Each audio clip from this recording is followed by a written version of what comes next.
আমাদের লোকজন একজন ঋণ গ্রহীতা টাকা পরিশোধ করতে না পারাতে তার ঘর ভেঙে তুলে নিয়ে এসেছে। তার ৩ মেয়ে, বড় মেয়ে পড়াশোনা করছিল, ছোট মেয়ে একটা এনজিও স্কুলে পড়ে।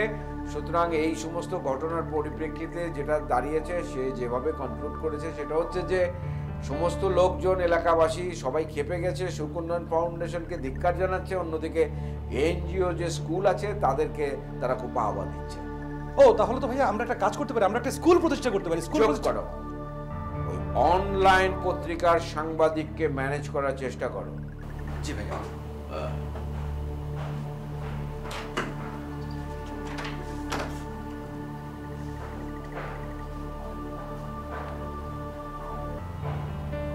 অনলাইন